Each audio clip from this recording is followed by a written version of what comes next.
5-digit quotations. So now we've got a new system in the Forex market. It's been around for a couple of years now. The precision of price quotations is getting better, and now most brokers actually supply quotations in a 5-digit mode. So here, that quotation we were talking about for Australian British pound Australian dollar 1.8866 now is actually more precise, and it's 1.88663. So now the minimum change this currency pair can experience is actually 0.0001. So 10 to the power of -5. Now let's understand how the definitions of pips and points have changed in this particular case when the 5 digits system has been introduced. So the minimum change is still called 1 point. Minimum change is always called 1 point. Now the value on the right, 0.00001, has been labeled with the name pipette. Once again, let's keep these things separate. 1 point is the minimum change, and 1 pipette is always equal to 0.00001. In this case, it just so happens that the minimum change is equal to 0.00001, and that means 1 point is equal to 1 pipette, and that's always the case for 5-digit price quotations. And so once again, let's calculate the spread.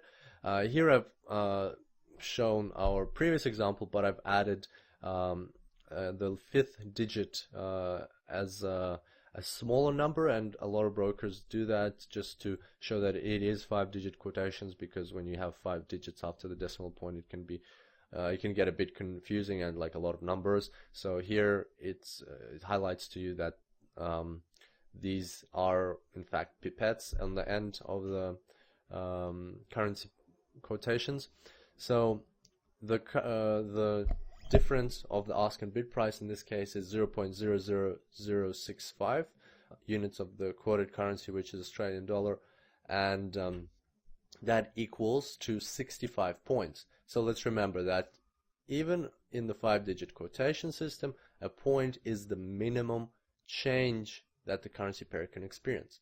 In this case, the minimum change is 0.00001, and if you multiply that by 65, then you will get your spread. So the spread is 65 points.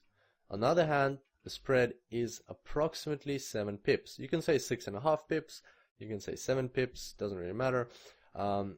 It's approximately 7 pips because a pip is still 0.0001, just as it was in the 4-digit system. It's not going to change because we changed the system that we're quoting the currency in. A pip is fixed, the pipette is fixed. So this spread is approximately 7 pips, and that is, you can also say that this spread is 65 pipettes. I would advise you not to use the word pipettes because not many people understand you. Like I never use it, nobody ever uses it. It's a very kind of new term, or very, very low use term, and just sounds funny to be honest. So just stick with points and pips.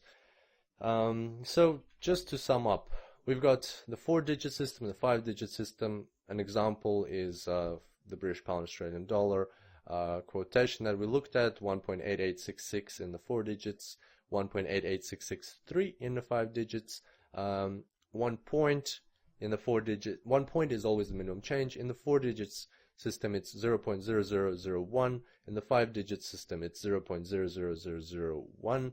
A pip never changes. A pip is always fixed regardless of the quotation system, and it equals to 0.0001. And a pipette, there's no such a thing in the 4-digit system. In the 5-digit system, because there's enough precision, you can talk about pipettes, and it's 0.00001. However, I do advise not to use this term because it's not frequently used. So you will notice that some traders out there get this mixed up, and actually some respectable traders can get this mixed up because this is terminology, and it of course depends on the conventions and like the people, well, how people agree to talk to each other and use these things. But most traders will use this system. So if you come across a forum where um, perhaps even everybody uses them wrong and confuses pip and point or something like that, well, then you either have to re-educate those people or adjust to their kind of style. But just keep in mind that majority of traders around the world will talk about these things in exactly this way. And before we finish up, a quick note on Japanese currency pairs as promised. So if a currency pair is quoted in Japanese yen, meaning that the Japanese yen is on the right, you will see that everything is shifted by approximately or exactly 100. So there's not, in the 4-digit system, there's not 4 digits but 2 digits after the decimal point. In the 5 digits, there's only 3 digits. So everything else stays exactly the same, just multiply everything by 100. And that's just been associated with the way the Japanese yen has historically been priced. For instance, right now, $1 American can buy you 118 Japanese yen.